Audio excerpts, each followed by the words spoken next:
In Egypt, Palestinian Authority President Mahmoud Abbas met with Egypt's President Abdel-Fattah al-Sisi, and they discussed ways to resume ceasefire talks between Israel and Hamas. And for the latest on that, CCTV's Adel has the story. Well, Susan, it seems that basically what was going on is the Palestinian president was trying to work on with the Egyptian side to convince them to re-invite both sides for indirect talks once again.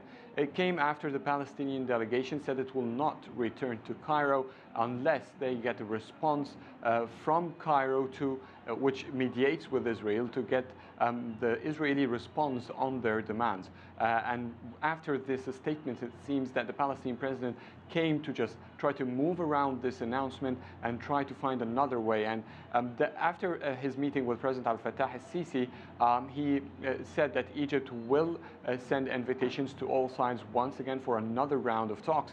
And according to the Palestinian president, all Palestinian factions say that they will never resort to another country except for Egypt as a main source for the mediation and for the talks. Adel, tell us, how influential is Abbas's visit this time, and could this change anything, really?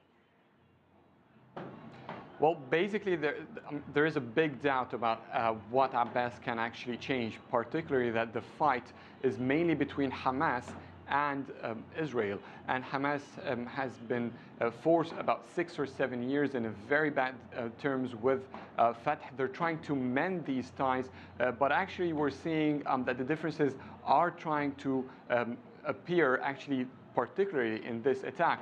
We've seen for the first time the brigades that are in support of Fatah announcing that they are also fighting or resisting the occupation, and I'm quoting them here as a source or as a sort of a media propaganda that Hamas is not the only one in this fight and that Fatah is also included. It's trying to put itself more in the picture, but at the end Gaza is still under Hamas's control, and even if President Mahmoud Abbas say that things will move forward or will change, it is at the end in Hamas's hand alone.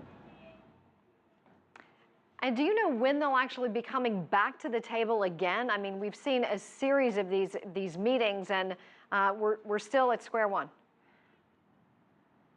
We are still at square one, but again, what has been announced today is that Egypt will send invitations. So it seems that there is an agreement from both sides, or else what we have been noticing and what is the usual position throughout the past few weeks where the talks happened is that an invitation is not announced before they get approval from both sides. So it seems that very soon, maybe within the coming few days, if not even tomorrow, the talks can resume. No times has been specified and no official announcement from Egypt yet regarding that, but what has been official so far from the Egyptian side is condemning the return of violence and calling both sides to resort to peaceful and political solutions.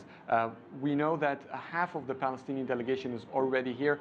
The members of Hamas that used to be part of the delegations, at least 2 or 3 of them are not here. Members of al-Jihad, which also sort of a Hamas partner in the resistance in Gaza, are not in Cairo yet. So they have to be here for the delegation to be representative of the entire Palestinian factions. And once that happens, they will wait for the Israeli delegation to come and the talks to restart.